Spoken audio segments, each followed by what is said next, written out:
الحمد لله وكفى وسلام على عباده الذين اصطفى أما بعد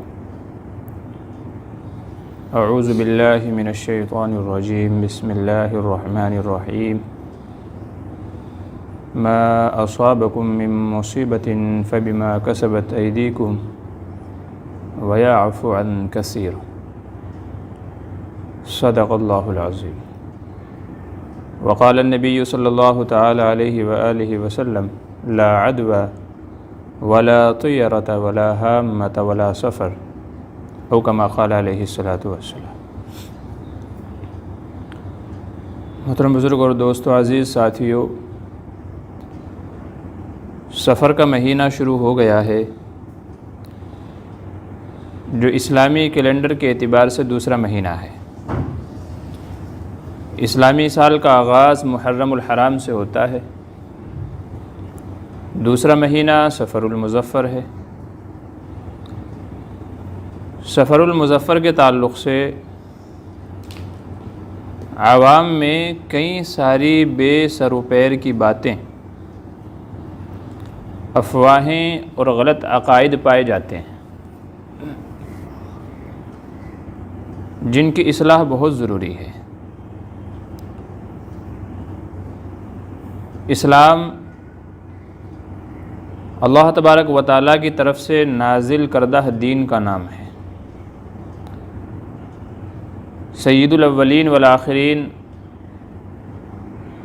تاجدار مدینہ محمد عربی صلی اللہ علیہ وسلم نے احادیث میں جن چیزوں کو بیان فرمایا ان کو کرنا ہے اور جن سے منع کیا ان سے رکنا ہے۔ جس عمل کے تعلق سے سرکار دو عالم صلی اللہ علیہ وسلم خاموش رہے وہ یا تو اجازت پر مبنی ہے، یعنی ان کی اجازت ہے، اور یا تو علماء امت فقہائے امت نے ان مسائل کو بیان کیا۔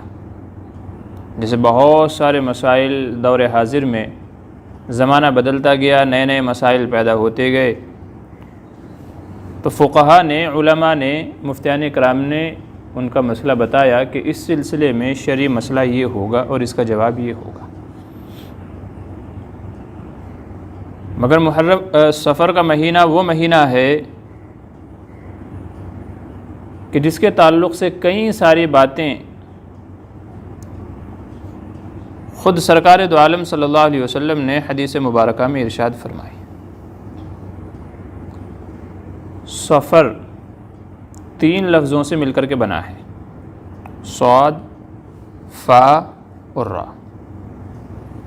اس کے کئی معنی آتے ہیں۔ ایک معنی ہے اس کے خالی ہونا، خالی پڑے رہنا۔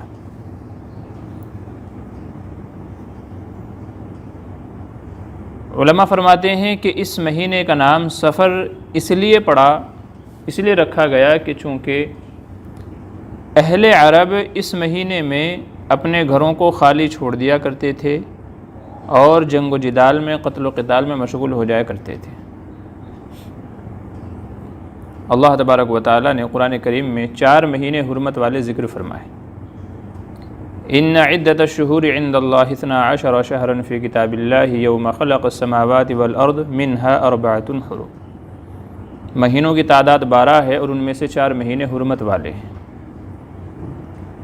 حرمت والے مہینے ہیں تو اہل عرب نے ان 4 مہینوں میں لڑائی کو اپنے اوپر حرام کر لیا تھا کہ ان مہینوں میں ہم ایک دوسرے سے لڑائی نہیں کریں گے، لوٹ مار، قتل و غارت گری، ایک دوسرے سے بدلہ لینا، یہ سب چیزیں نہیں کریں گے۔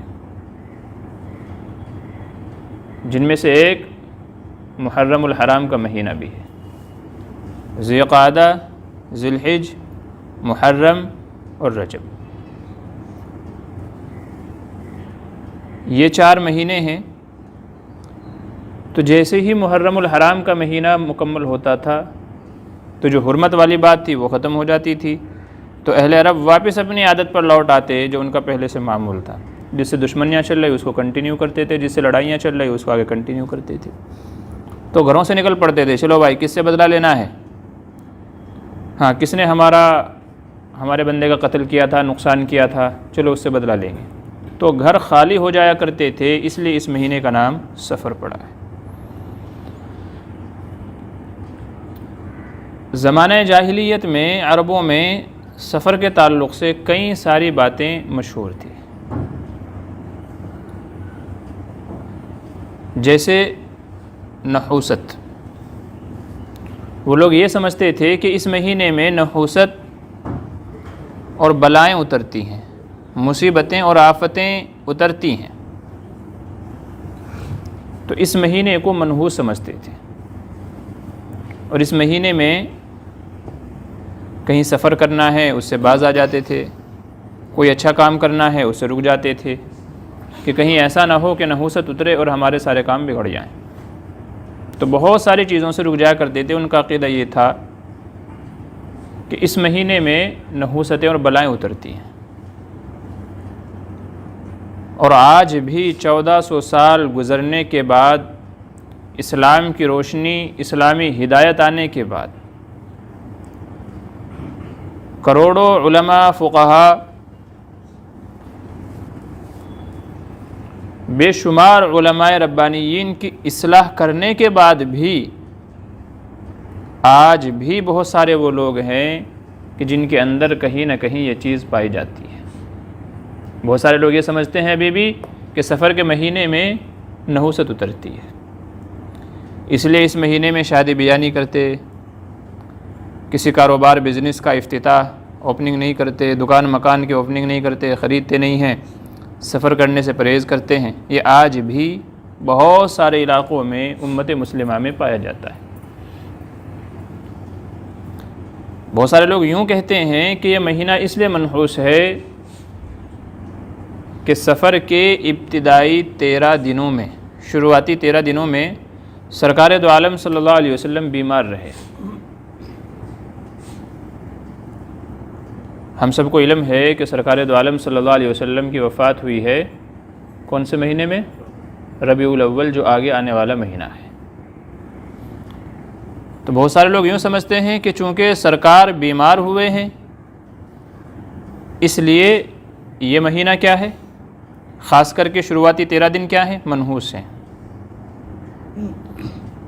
اور اس سے بڑھ کر کے تعجب کی بات یہ ہے کہ اسی مہینے کا جو آخری بدھ ہے، چہار شنبہ جس کو فارسی میں کہتے ہیں، بدھ کے دن، اس روز خوشیاں مناتے ہیں، اور اس کی تعویل یوں کرتے ہیں کہ حضور بیمار ہوئے تھے ابتدائی ایام میں، اور آخری بدھ کو حضور کو افاقہ ہوا،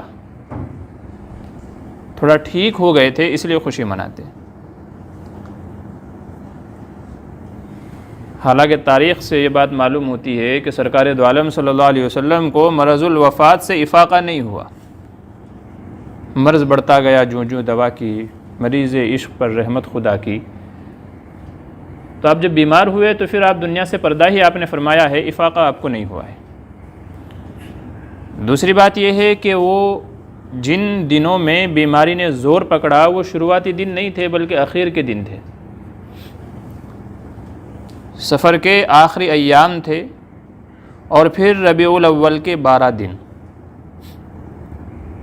یہ وہ زمانہ ہے کہ جس میں سرکار دو عالم صلی اللہ علیہ وسلم بیمار رہے، اور بیماری نے بہت زیادہ زور پکڑا، یہاں تک کہ آپ اپنے حجرے مبارک سے مسجد میں بھی چل کے نہیں آ سکتے تھے۔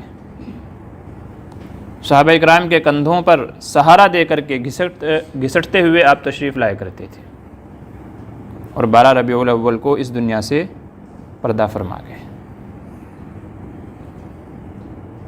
اس لیے یوں کہنا کہ سفر کا مہینہ اس لیے منحوس ہے، اس لیے نحوست اترتی ہے، حضور بیمار ہوئے، یوں ہوا وہ ہوا، سب بے سر و پیر کی باتیں۔ کوئی دن، کوئی مہینہ، کوئی وقت من جانب اللہ منحوس نہیں ہے۔ آج بھی بہت سارے لوگ کیا کہتے ہیں، یار وقت خراب چل رہا ہے، یہ ٹائم میرے لیے کیا ہے، ان لکی ہے، یہ چیز میرے لیے کیا ہے، ان لکی ہے۔ یہ سب اسلامی تعلیمات نہیں ہیں، یہ تو یہاں ملے جلے لوگ ہیں، غیروں کے عقیدے ہیں، ساتھ میں رہتے رہتے ان کے ساتھ اٹھتے بیٹھتے معاملات کرتے ہوئے وہ چیزیں ہمارے اندر بھی گھس کے آ گئی۔ اب وہ تعداد میں زیادہ ہمارے معاملات انہی کے ساتھ میں اٹھیں گے، بیٹھیں گے، ان کی باتیں سنیں گے تو وہی بات کبھی کبھی ہماری بھی زبان سے نکل جاتی ہے، اور آہستہ آہستہ آہستہ آہستہ اتنا زمانہ ہو گیا یہاں پہ تو وہی ان کی بہت ساری عادتیں ہمارے اندر آ گئی. وقت خراب ہے، ٹائم خراب ہے، یہ چیز میرے لیے کیا ہے سوٹیبل نہیں ہے، بہت ساری باتیں سب اسلامی تعلیمات کے خلاف ہیں. اللہ تبارک و تعالیٰ نے ان چیزوں میں برائی نہیں رکھی، بلکہ بعض احادیث میں یہی فرمایا گیا یوزینی ابن آدم، انسان مجھے تکلیف دیتا ہے. کیوں؟ کیونکہ وہ زمانے کو گالی دیتا ہے، برا بھلا کہتا ہے، وقت خراب ہے، زمانہ بڑا خراب چل رہا ہے. حالانکہ وَأَنَا الدَّهْرُ، زمانہ تو میں ہوں. زمانہ کس نے بنایا؟ یہ ٹائم، یونیورس کس نے بنایا؟ اللہ تعالیٰ نے. چاند، سورج، رات کا عدلنا بدلنا، سورج کا نکلنا ڈوبنا، چاند کا آنا جانا، سب کس نے بنایا؟ اللہ تعالیٰ نے. اسی کے حکم سے یہ ٹائم اپنے روزانہ چل رہا ہے، گھوم رہا ہے. سیکنڈ منٹوں میں، منٹ گھنٹوں میں، گھنٹے دنوں میں، دن ہفتوں میں، مہینوں میں، سالوں میں اللہ کی طرف سے بدل رہے ہیں، چل رہے ہیں. تو اگر ہم اس کو خراب کہتے ہیں تو اللہ کو خراب کہہ رہے ہیں. اللہ نے وہی فرمایا مجھے تکلیف دیتا ہے، مجھے برا بھلا کہتا ہے، رات دن تو میں عدلتا بدلتا ہوں. اس کی اصلاح کی. قرآن کریم میں کہا گیا میرے بندے خرابی زمانے میں نہیں ہے، وقت میں نہیں ہے، چیزوں میں نہیں ہے، خرابی تمہارے اعمال میں ہے. ما اصابکم من مصیبت، کوئی مصیبت پہنچے تمہیں، تکلیف پہنچے، فبما کسبت ایدیکم، ایک بار اپنے اعمال کا تو جائزہ لے لو، پیچھے مڑ کر کے تو دیکھ لو، اپنی کرتوت تو دیکھ لو پہلے، اسی کا نتیجہ ہے. اللہ تعالیٰ تو معاف کرنے والا ہے، رحم کرنے والا ہے. نہیں تو اگر اللہ تعالیٰ پکڑنے پہ آ جائیں، ایک غلطی کی وجہ سے آدمی کو ایک گھونٹ پانی میسر نہ ہو، لیکن اللہ تعالیٰ تو معاف کرتے ہیں. دنیا میں کروڑوں اربوں لوگ ہیں جو اللہ کو نہیں مانتے. پوری دنیا میں عیسائیت سب سے بڑا مذہب ہے. دنیا کا سب سے بڑا ریلیجن کون سا ہے؟ کرسچن، عیسائیت. اللہ کو نہیں مانتے، لیکن دنیا پہ کنٹرول بھی انہی کا ہے. اللہ کھلا رہا ہے، پلا رہا ہے، ٹیکنالوجی دے رہا ہے، ساری چیزیں دے رہا ہے اللہ تعالیٰ. حالانکہ وہی اللہ کو نہیں مانتے، اللہ کے نافرمان ہیں. تو غلطی یا نحوست یا بدفعلی چیزوں میں نہیں ہے، اوقات میں نہیں ہے، تمہارے اعمال میں ہے.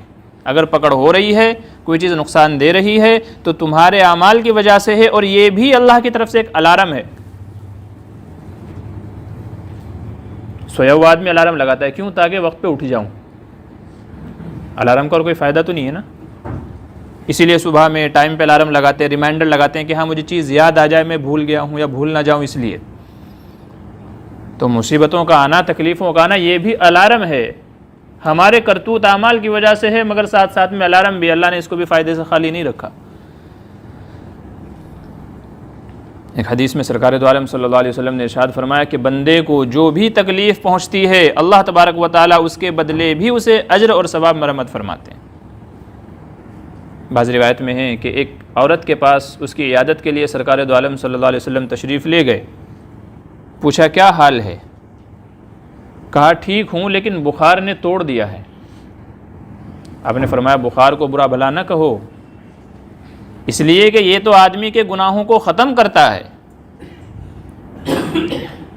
جیسے بھٹی لوہے کے میل کچیل کو ختم کرتی ہے، تو ایسے ہی بخار بھی گناہوں کو ختم کر رہا ہے. اور آج دیکھ لو ہمارا کیا حال ہے. بخار آیا ہے، سب سے پہلے دوائی لینے بھاگیں گے. بخار آ گیا ہے، دوائی لو. کئی احادیث ہیں بخار کے تعلق سے. بخار کو برا بھلا نہ کہو، بخار کے بارے میں کچھ نہ کہو، یہ تو گناہوں کو معاف کرنے کا ذریعہ بن رہا ہے. آج ہم ذرا سی تکلیف کے اندر آتے ہیں، فوراً اللہ کو چھوڑ کر کے دنیا کی مادی چیزوں کی طرف بھاگتے ہیں. دوائی، علاج، یہ سب چیزیں کرنا چاہیے، لیکن اس سے پہلے اللہ سے مانگنا چاہیے. اس لیے بعض علماء نے ادب بیان کیا ہے اللہ تعالیٰ سے مانگنے کا، خاص کر کے تکلیفوں میں اور بیماریوں میں. دعا یوں مانگے کہ یا اللہ یہ جو تکلیف والی تیری نعمت ہے، کیا ہے؟ تکلیف والی جو نعمت ہے، اس کو راحت والی نعمت سے بدل دے. بیماری میں آدمی کے گناہ معاف ہو رہے ہیں تو نعمت ہے کہ نہیں ہے؟ ویسے نمازیں پڑھنی پڑتی ہیں، زکوٰۃ دینی پڑتی ہے، اور بے شمار آپ کو کام کرنے پڑتے ہیں، تب جا کے نعمتوں میں اضافہ ہوتا ہے، نیکیوں میں اضافہ ہوتا ہے۔ اور یہاں بندہ بیمار ہے، کچھ بھی نہیں کر رہا ہے، لیکن پھر بھی گناہ جھڑ رہے ہیں، نیکیوں میں اضافہ ہو رہا ہے۔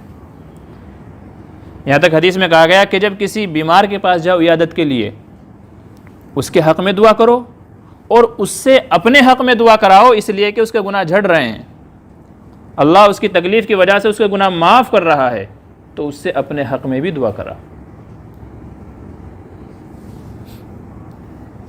ہے نا اللہ تبارک و تعالیٰ کی شان، کہ بیماریاں تکلیفیں آئی ہمارے اعمال کی وجہ سے، مگر اللہ نے اس میں بھی خیر چھپا کے رکھی ہے۔ اور تکلیفوں کو کیسے بدلنا ہے اس کا یہ علماء نے بیان کیا۔ شکوے شکایتیں الگ چیز ہیں، شکوے شکایتیں اگر رہیں گے اللہ تعالیٰ اس کو اور بڑھا دیتے ہیں۔ بعض حدیث میں اللہ تبارک و تعالیٰ جب کسی بندے کو تکلیف کے اندر مبتلا کرتے ہیں تو فرشتوں سے کہتے ہیں جاؤ جا کر کے دیکھو میرے بندے کے حالات کیا ہیں۔ وہ کیا کہتا ہے؟ اپنے عیادت کرنے والوں سے کیا کہتا ہے؟ برائی بیان کرتا ہے، بڑی پریشانیوں میں ہوں، ٹوٹ گیا ہوں، یہ ہو گیا وہ ہو گیا، ایسا ہے ویسا ہے۔ تو شکوے شکایت کر رہا ہے کہ میرا شکر ادا کر رہا ہے؟ فرشتے اگر آ کر کے رپورٹ دیتے ہیں کہ نہیں مالک وہ تو تیرا شکر ادا کر رہا ہے، ہم تو راضی ہیں وہ جس حال میں جیسا رکھے، تو اگر اللہ کا پھر بھی شکر ادا کرتے ہیں، نہیں بھائی اللہ کا شکر ہے، بہت بڑا احسان ہے۔ اللہ تعالیٰ فرماتے ہیں پھر میں اس کے گوشت کو اس سے بہتر گوشت سے بدلتا ہوں، اور جس تکلیف کے اندر مبتلا ہوتا ہے اس سے نعمت و راحت والی نعمت اس کو عطا کرتا ہوں۔ اس لیے قرآن کریم میں کہا گیا لَإِن شَكَرْتُمْ لَأَزِيدَنَّكُمْ، شکر کرو گے تو اور زیادہ دوں گا۔ بہرحال یہ اللہ کا احسان ہے کہ تکلیفیں آئی ہمارے اعمال کی وجہ سے، مگر پھر بھی اللہ تعالیٰ نے اسے خیر کا ذریعہ بنا دیا ہے۔ تو قرآن کریم میں اعلان کر دیا گیا کہ ایک وقت، چیزیں، ان کے اندر کوئی بدفعلی نہیں ہے، کوئی نحوست نہیں ہے، نحوست تمہارے اعمال کے اندر ہے، تو پہلے اس کا جائزہ لے لو۔ جیسے دوسرے مہینے ہیں ایسے ہی سفر کا بھی مہینہ ہے، اس کی ذات کے اندر کوئی برائی نہیں ہے، کوئی خرابی نہیں ہے۔ زمانہ جاہلیت میں آج سے 1400 سال پہلے پائی جاتی تھی، اسلامی تعلیمات آئی، اسلام کی روشنی آئی، مگر پھر بھی آج ہم تاریکی اور اندھیرے کے اندھیرے میں ہی ہیں، پھر ہمارے اندر وہی خرابیاں پائی جاتی ہیں۔ کتنے لوگ ہیں جو سفر کے مہینے میں بیاہ شادی نہیں کرتے، کہیں ٹریول کرنے کو برا سمجھتے ہیں، اپنے کام کاج چھوڑ دیتے ہیں۔ تعجب کی بات یہ ہے 5 وقتہ نماز نہیں پڑھیں گے، لیکن سفر کا مہینہ آئے گا تو کہیں گے اس میں نحوست ہے۔ ارے بندہ خدا 5 وقت کی تم نے نماز نہیں پڑھی، اس کی نحوست نہیں ہے کیا؟ اللہ کو بھلائے رکھا، اللہ کو چھوڑے رکھا، اس کے دربار میں حاضری نہیں ہوئی تو اس کی نحوست نہیں ہے کیا؟ تو فرمایا گیا کہ سفر کے مہینے میں کوئی نحوست نہیں ہے۔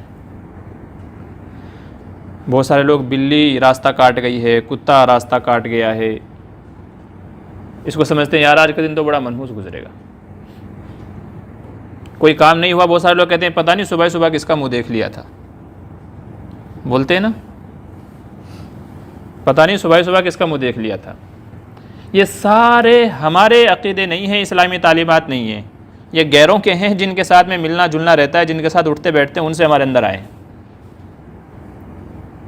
یہ ساری توہم پرستی ہے، اوہام پرستی ہے، اور ان سب کا بائیکاٹ کیا سرکار دو عالم صلی اللہ علیہ وسلم نے۔ فرمایا لا عدوى ولا طیرۃ ولا حامۃ ولا سفر، 4 چیزیں ایک حدیث میں بیان کی گئی۔ عدوہ کا معنی ہے ایک کا مرض، ایک کی بیماری دوسرے کو لگ جانا۔ زمانہ جاہلیت میں بھی بہت سارے مشرکین کا یہ عقیدہ تھا کہ بیمار آدمی کے پاس مت بیٹھو ورنہ اس کی بیماری تم کو لگ جائے گی۔ منع فرمایا لا عدوى، ایک کی بیماری دوسرے کو نہیں لگتی۔ جب ایک صحابی نے یہ کہا کہ یا رسول اللہ صلی اللہ علیہ وسلم، میرے اونٹ جب تک جنگل میں رہتے ہیں تو بڑے اچھے رہتے ہیں، لیکن جب میں ان کو باڑے میں لے کے آ جاتا ہوں گھر میں تو ایک خارش والا اونٹ ان کے اندر آ جاتا ہے جو سب کو خارش والا کر دیتا ہے۔ تو آپ کہہ رہے ہو ایک کی دوسرے کو نہیں لگتی، پھر ایک کی وجہ سے سارے ایسے کیوں ہو گئے؟ آیا تو ایک تھا نا، حضور نے اصلاح فرمائی. ان سے یہ کہا اچھا یہ بتاؤ کہ پہلے کو کہاں سے لگی؟ پہلے کو کہاں سے لگی؟ اللہ کی طرف سے. تو جب پہلے کو اللہ کی طرف سے لگی ہے تو بقیہ کو بھی اللہ کا حکم ہوا ہے تو لگی ہے. بعض لوگ یہاں پر یوں کہتے ہیں کہ ایک حدیث ہے کہ مجذوم، جذام والا شخص، کوڑھ کی بیماری ہو جاتی ہے نا، اسکن پہ سفید سفید ڈاٹ ہونے شروع ہو جاتے ہیں، کہ اس سے ایسے بھاگو جیسے شیر سے بھاگتے ہو. یہ بعض حدیث میں کہ کوڑھ والے شخص سے ایسے بھاگو جیسے شیر سے بھاگتے ہو. تو اگر ایک کی بیماری دوسرے کو نہیں لگتی تھی پھر حضور نے کیوں فرمایا؟ تو اس حدیث کا مطلب اچھے طریقے سے سمجھ لیجئے. حدیث کا مطلب یہ ہے کہ جو بندہ بیمار ہے، کسی تکلیف کے اندر ہے، تو اس سے احتیاط برتو، دوری بنائے رکھو. کیونکہ اگر وہ بیماری تم کو بھی لگ گئی تو تمہارا عقیدہ بگڑ جائے گا. تم یہ سمجھو گے کہ اس سے مجھے بیماری لگی ہے،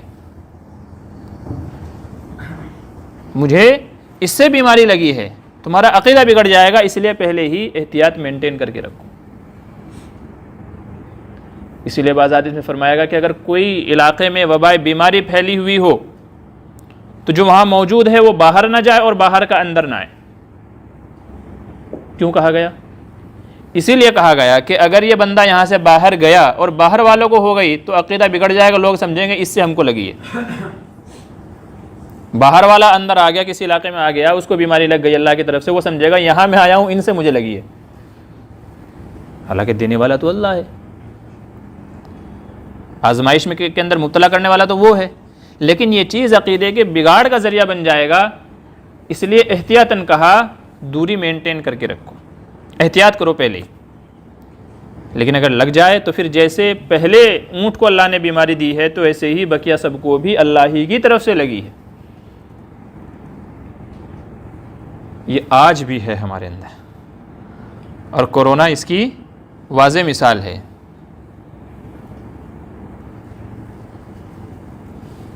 کوئی ہاتھ بھی نہ ملائے گا جو گلے ملو گے تپاک سے.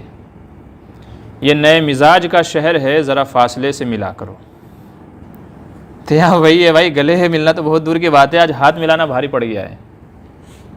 ایسا پوری دنیا کے ذہنوں میں ایسا بٹھا دیا گیا ہے کہ جو کورونا پیشنٹ ہیں ان کے قریب نہیں جانا، ان کے نزدیک نہیں جانا، نہیں تو آپ بھی اس کے اندر مبتلا ہو جاؤ گے.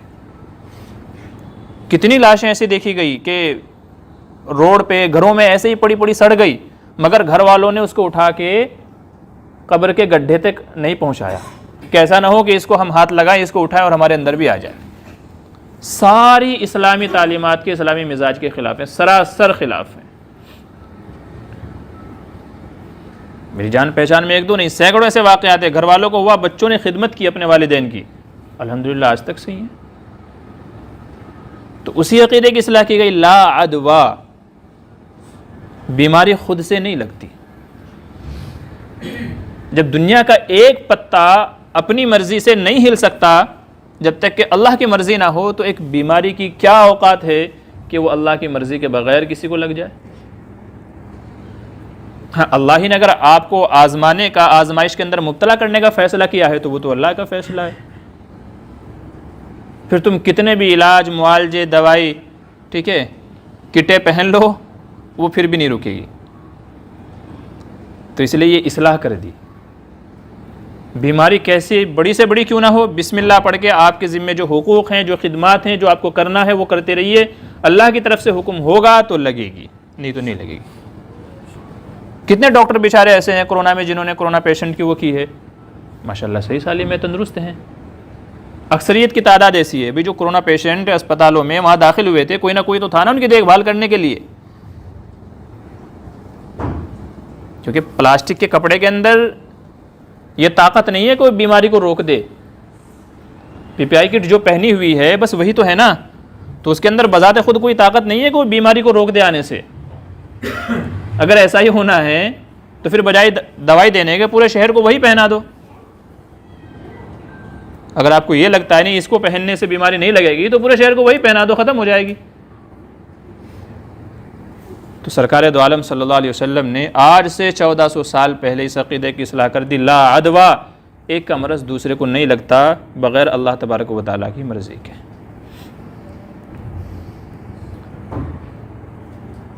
آج جیسے جیسے زمانہ ترقی کرتا جا رہا ہے، جہالت والی باتیں اور ہمارے اندر بڑھتی جا رہی ہیں۔ دوسرا فرمایا ولا طیرتا، بدفعلی، بدشگونی، لکی، ان لکی، فرمایا ان سب چیزوں کی بھی کوئی حقیقت نہیں ہے اسلامی تعلیمات کے اعتبار سے۔ میں نے شروع میں اسی کے اوپر بات کی ہے کہ اگر خرابی ہے تو تمہارے اعمال میں خرابی ہے، چیزوں میں نہیں ہے۔ چیز وہی ہے مگر دوسرے کو فائدہ ہو رہا ہے، آپ کو نہیں ہو رہا ہے۔ کیوں؟ کیونکہ اللہ نے آپ کے حق میں کسی دوسری چیز کا فیصلہ کیا ہے۔ اس لیے آپ صلی اللہ علیہ وسلم نے ایک حدیث میں ارشاد فرمایا، لوگوں جان لو اگر پوری دنیا مل کر کے تمہیں فائدہ پہنچانا چاہے مگر اللہ نہ چاہے تو کوئی فائدہ نہیں پہنچا سکتا، اور پوری دنیا مل کر کے نقصان پہنچانا چاہے، اللہ نہ چاہے تو کوئی نقصان نہیں پہنچا سکتا۔ کہتے ہیں مدعی لاکھ برا چاہے تو کیا ہوتا ہے، وہی ہوتا ہے جو منظور خدا ہوتا ہے، جسے رب رکھے اسے کون چکھے، کہتے ہیں۔ لیکن یہ صرف ڈائیلاگ ہیں، جب پریکٹیکل کی بات آتی ہے تو لوگ دوسروں کو الزام دینے لگ جاتے ہیں۔ تو بھئی اللہ کی مرضی، اللہ کی مصلحت تھی تو آپ اس کے اندر مبتلا ہوئے ہیں، یا آپ کو نقصان پہنچا ہے، اس کی مرضی کے بغیر، مشیت کے بغیر دنیا کی کوئی طاقت آپ کو نقصان نہیں پہنچا سکتی۔ اگر آپ کو تکلیف نقصان پہنچا ہے، اس کا مطلب یہ ہے اللہ تعالیٰ چاہتا ہے میرا بندہ اب مجھ سے رجوع ہو جائے، دنیا سے ہٹ کر کے اس کی نظر میری طرف آ جائے، وہ مجھ سے مانگنے والا، اپنے مسائل کو مجھ سے حل کروانے والا بن جائے۔ اس کا مطلب یہ ہے، یہ نہیں ہے کہ آپ دنیا والوں کو دوش دیتے پھریں، ان کی غلطیاں نکالتے پھریں، جی اس نے کروا دیا، اس نے یوں کر دیا، اس نے وہ کر دیا۔ اس کی کیا مجال تھی اگر اللہ نہ چاہتا۔ تو ان تمام چیزوں کی بائیکاٹ کی، عقائد کو سب سے پہلے کہا گیا، اس کے اوپر زور دیا گیا، لا عدوہ ولا طیرۃ، نہ مرض ایک دوسرے کو لگتا ہے، نہ بدفعلی، بدشگونی کوئی چیز ہوتی ہے، ولا حامۃ ولا سفر۔ دو چیزیں اور ہیں، وقت ہو گیا ہے، انشاءاللہ ان کی تفصیل اگلے ہفتے۔ یاد رکھیے عقائد بہت ضروری ہے، اگر عقیدہ صحیح نہیں ہے آپ کا کوئی بھی عمل معتبر نہیں ہے۔ کفر اور اسلام میں فرق کیا ہے؟ فرق صرف عقیدے کا ہے۔ ہم ایک اللہ کو مانتے ہیں، وہ اللہ کو نہیں مانتے۔ نہیں تو کتنے لوگ ان میں ایسے ہیں جو ہم سے بہت اچھا کام کرتے ہیں، لیکن اللہ کے یہاں کوئی ان کی ویلیو نہیں ہے۔ کیوں؟ کیونکہ عقیدہ درست نہیں ہے۔ سب سے پہلے عقیدے کی اصلاح پہ زور دیا گیا۔ سب نبیوں نے سب سے پہلے عقیدے کو درست کروانے کی کوشش کی۔ قولوا لا الہ الا اللہ، اللہ کے علاوہ کوئی ہے ہی نہیں، تفلحون۔ اگر یہ مان لو گے، دلوں میں بٹھا لو گے، عقائد کو درست کر لو گے تو کامیاب ہو جاؤ گے۔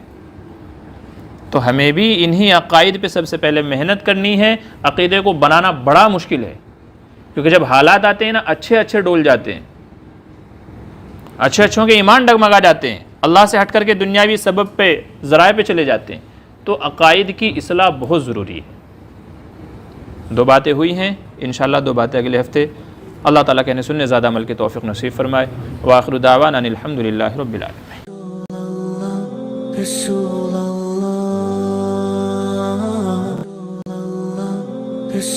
اللہ